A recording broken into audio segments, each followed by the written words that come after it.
외환 유치 부분은 그 외환 유치 부분에서 특히 어디서부터 지금 체크해봐야 됩니까? 저는 9.19 군사합의 효력 정지가 작년 6월경에 이루어지면서부터 네. 한반도 긴장을 계속 고조시켰거든요. 그렇죠. 그러면서 그때 여러 가지 외환 유치가 될 만한 사건들을 계속 일으켜요. 첫 번째 했던 것이 대북 확성기를 들어서 네. 가장 큰 기회를 맞이했거든요. 그게 자기한테 이익이지. 네, 그러니까 북한 입장에 남한하고는 국지전을 하는 게 아무 이익이 없잖아요. 그 전략적인 환경이 아니었으면은 북한도 말려들어서 같이 에스컬레이트 돼서 내란을 일으킬 수 있는 여건이 만들어졌을 수가 있어요. 네, 전운이었고. 단 한 발이라도 쐈으면은 네. 뭐가 터졌을 거예요. 이게 매우 포괄적이고 집요하게 네. 그러니까 외환을 유치하려고 했다라고. 북한을 막 자극하고 자존심 상하게 뭐냐면 만들고. 한번 쭉 지도를 놓고 한번 보십시오. 그러면은 일단 연평도 네. 연평도 부근에 우리 엄청나게 쏴대 가지고 그렇죠. 거기다 쏴대면 북측이 반드시 반응하는 네. 그 해역에다가 이제 우리가 쏴댔거든요. 그리고 자주 쏴고 과거 북한이 반응했을 때보다 더 많이 쐈잖아요. 더 많이 쐈고 그것도 2번 했고 그 다음에 그것도 안 되니까 대북 확성기 틀었고 그 다음에 그 이제 그 비무장지대에 최대한 NLL 따라서. 가까지 최북단까지 이제 그 이제 헬기를 띄워가지고 그렇죠. 아파치. 그 아파치를 띄웠고 그것도 안 되니까 이제 드론을 아예 북한을 보내. 아예 선상을 넘어서 드론을 띄웠고 그렇죠. 그 다음 마지막이 뭐였냐면 11월 달에는 저쪽에서 이제 북풍이 이제 부니까 북쪽에서 남쪽으로 바람이 부니까 분명히 풍선을 많이 불 거다. 그때는 원점 타격해라. 그러니까. 해가지고 상상할 수 있는 모든 것을 가장 종합적으로. 풍선을 포괄적으로 띄웠는데 풍선 띄운 위치에 포를 쏘라고 한 거 아니에요. 원점에다가. 원점에다가. 그럼 전쟁이지. 그러니까 네. 휴전선 건너편에 원점을 때려라. 그리고 지시를 할 때 뭐라고 지시를 했냐면 최대 화력을 다 써도 좋다까지. 그러니까 풍선 띄웠더니 거기다가 곡사포로 때려버려라 한 거 아니에요. 그냥 때리가 아니고 그 비례성의 원칙이라고 해가지고 한 발 오면 한 2-3발까지 때릴 수 있거든요. 2배, 3배 응징해서 자유적 활동을 했다 하는데 그게 아니고 있는 그렇죠. 화력을 최대한 다 써라. 그러니까. 그 부분 반드시 그 수사돼요. 만약에 정말 그렇게 됐으면 전쟁 났죠. 네, 네. 그러니까 이게 외환 유치인데 이 부분은 도대체 누가 지시했는지 전혀 밝혀지지 않고 있습니다. 네, 합참 작전본부하고 그다음에 핵심 뭐 이 지작사를 포함해서 근데 외환 유치죄를 내란 특검에서 조사를 해야 되는데 사실 조사를 해도 명확히 밝혀지기가 어려운 한계는 있어요. 왜냐하면 거기에 이제 최고 김용현이라든가 뭐 최고 군 지휘관들은 의도를 알 텐데 그 의도를 안 가르쳐주고 좀 북한에 대한 북한도 어쨌거나 도발을 계속 했으니까요. 일상적인 거기에 대한 훈련처럼. 조금 더 가행된 대응 그런 걸로 밑에서는 알고 있으니까 그것을 밝히기가 아마 명문화되게 내 의도는 이거다 이렇게 얘기를 한 건 아무것도 없을 거예요. 그렇기 때문에 이것은 아주 정교하게 밝혀져야 되고 특히 평양 무인기 보낸 거 이런 것들은 아마 밝히게 된 증거들이 나올 겁니다. 그런 것들을 좀 더 집중적으로 할 필요가 있을 것 같아요. 그리고 또 하나는 이것도 김태호 차장 같은 경우에 김태호 차장이 우리가 모르는 많은 나쁜 짓을 한 것 같은데 그리고 드러나는 것도 일부 있어요. HID와의 예. HID가 왜 지금 그 안보실에 와 있어부터 시작해가지고 그렇죠. 예. 여기 그들이 한 일 자체가 전혀 밝혀진 바가 없잖아요. 예. 내란에서 김태효의 역할 같은 경우 전혀 밝혀지지 않고 네. 있거든요. 이거는 저는 수사를 하면 밝힐 수 있다고 봐요. 왜냐하면은 이 김태호가 HID와 전혀 무관하게 외교 담당하는 안보실 차장인데 HID 부대를 방문했잖아요. 그때 실무자들 제가 그때 제보를 받기로 그때 뭐 사무실에서 담배까지 피워가면서 이런 장면을 묘사했는데 그 최상급 지휘관들의 제보는 못 받은 거거든요. 그 상급 지휘관한테는 왔던 의도를 얘기했을 수가 있어요. 밑에 하급 소령이나 중령급은 잘 모를 수가 있잖아요.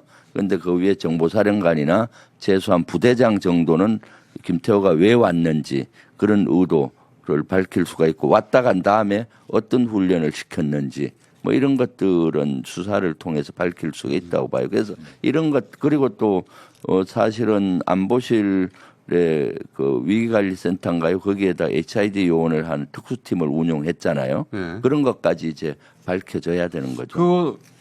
이 국가안보실에 왜 HID 특수 소위 요인 암살하는 자들 네. 그렇게 훈련받은 자들 거기 와서 일하는 이유가 뭐냐 이거죠. 예, 이제 그 이름을 자신들은 이제 현안 대응팀이라고 그러잖아요. 그러니까 현안 대응팀이 무슨 일이 벌어지면 대응하는 것 같았어요.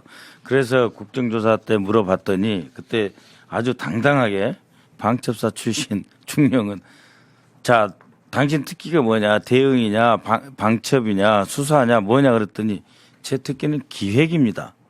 너 그럼 기획이라냐? 기획을 한다는 거예요. 그리고 기획을 하는데 국정원이 이 현안 대응 팀장이 국정원 2급이에요. 그리고 방첩사에서 중령 나와 있고 그다음에 정보사에서 중령 나와 있고 그 밑에 국정원 실무 4급들이 또 있고. 근데 이 사람들은 안보실장도 잘 모르고 해당 직속 차장도 모르는 조직이고 별동대인데. 오직 김태효만 대통령이나 누구한테 보고하는 별동대란 말이에요. 네? 심지어 그 진짜 수상해요. 조태용조차도 잘 모른다고 그랬어요. 그러니까 이 팀이 직접적으로 국정원의 대북 공작국을 직접 조정했다라고 하는 말이 있고, 그 다음에 대북 공작국은 정보사를 직접 관리를 하는 조직이에요. 그러니까 이제 이종석 이제 원장이 이제 가면은 이 부분 하고, 그 다음에 우리 대통령님 지난 1월 2일, 작년 1월 2일 피살 사건에 대한 조사 두 개는 반드시 해야 되고, 그 다음에 안보실장이 지금 이제 임명이 됐는데 지난 대선 기간 내도 대북 학생기를 계속 틀었어요. 근데 이거는 누가 관리하면 합참 밑에 실무과장이 관리를 하고 있거든요. 그러니까 이거를 대통령님의 말씀으로 나오기 전에 빨리 안보실장이 합참 의장한테 이제 그 공개적으로 우리가 선제적으로 긴장 완화 조치를 취한다고 하는 관점에서 대북 학생기 중단해야 돼요. 특검은 이제 어쨌든 돌아가니까 지금 외환유치 부분이나 김태효 부분도 이제 수사가 제대로 이루어지겠죠. 네. 그래야죠. 네, 근데 김태효는 네. 주변 지인한테 3년 내에 돌아온다. 이재명 정권은 3년 뒤에 무너진다는 소리란 말이죠. 그런 이야기. 자기가 돌아온다는 얘기는. 네. 네. 그래서 리박스쿨 같은 거 진짜 중요한 거예요. 네. 자기들이 시한폭탄 심어놨다는 거죠. 우리 정권을 흔들 수 있는.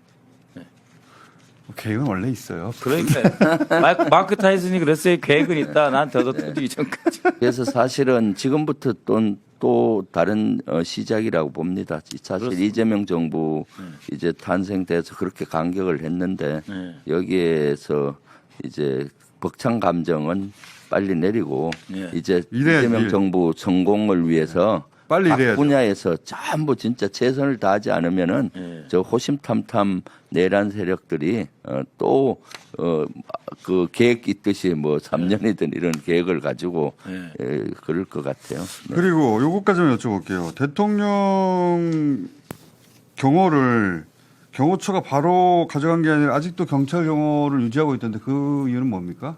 지금 경호처가 윤석열 때 이제 직원들을 많이 뽑고 많이 나갔어요.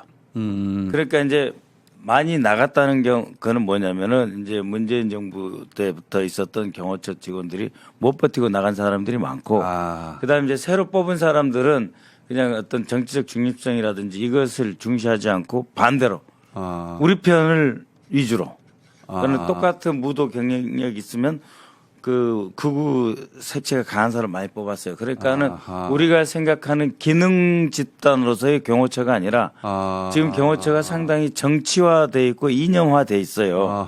그러니까 그 전문가들이 다 많이 나갔으니까. 그리고 이제 경호 운영하는 방식도 뭐 갑자기 김건희가 11시에 나간다든지 이러면은 얼마나 힘들어요. 그러면 갑자기 청담동에 대통령 순으로 나가버리니까 너무 힘든 거예요.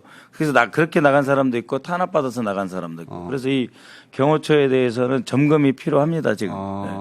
그런 상황이고. 경호처 사람뿐만 아니라 시스템까지 재정비하느라고. 예. 이렇게 그렇기 때문에 1차 경호를 근접 경호를 대통령께서는 기존에 익숙했던 경찰에게 맡겨야 된다 그런 말씀이신가요?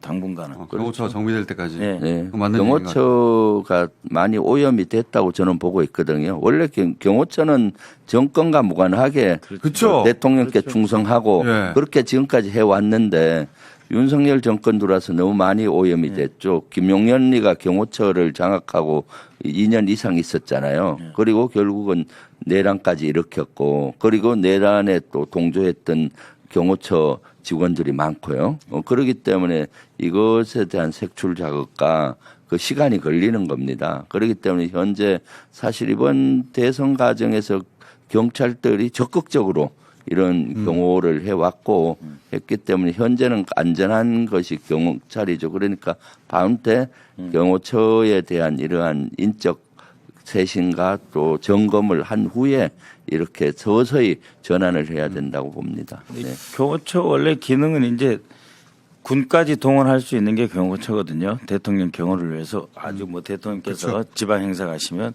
그렇기 때문에 경호처의 고유의 역할과 노하우는 확실히 또 존중돼야 된다. 그래서 경호처장은 임명을 아주 잘하신 것 같아요. 황인건 예비역대장을 했는데 황인건 예비역대장은 아주 정직하고 또 강골이거든요. 그리고 잘하십니까? 군에서도 존경을 받고 그래서 아마 경호처의 그러한 인적 쇄신뿐만 아니라 전체적인 시스템을 잘 만들 수 있지 않겠나 싶습니다. 네. 자, 이 이제 외환 씨 수사 들어가기 시작하면 특검 발족해가지고 두 분 또 자주 모시겠네요. 네. 지금부터 시작이죠. 뭐 그쵸? 내라는 수사나 조사가 빙산의 일각 아직 제대로 시작도 안 했어요. 이때까지. 네. 지난번에 우리 이제 국회 국정조사 특위 있었지 않습니까? 네. 그때 뭐 우리 김병주 의원님도 그렇고 저도 그렇고 일부러 네. 외환 부분은 많이 이야기하지 않았어요. 네. 왜냐하면 아직 지작사단지 몇 군데는 일단 이 내란이고 이게 헌법재판소에서 대통령이 이제 소추당한 상태에서 최전선을 지켜야 되기 때문에 이게 잘못 동요한다든지 그렇죠. 그래서 저희가 안 했는데 이제는 좀 들여다봐. 외환 유치제는 저희들이 처음에 들여다 보려고 하다가 조금 소극적으로 했던 이유가 정군이 해당이 될 수가 있어요. 저 말단 장병들까지. 그럼 사실 장병들이나 밑에 말단 부대는 최선을 다해서 작전을 한 거고 목숨 걸고 한 건데 그 위에서 지시한 몇 명이 문제거든요. 그래서 요거는 자칫 잘못하면은 밝히기도 어렵고 전체 군의 명예가 실추될 수 있어서 그런데 이제는 핀셋처럼 그걸 정확하게. 밝혀내야죠. 네. 뽑아내야 되는 거죠. 알겠습니다. 앞으로 또 오시겠습니다. 감사합니다. 예, 네. 고맙습니다. 김명주 박선원 의원이었습니다. 박선원 TV 부탁드립니다.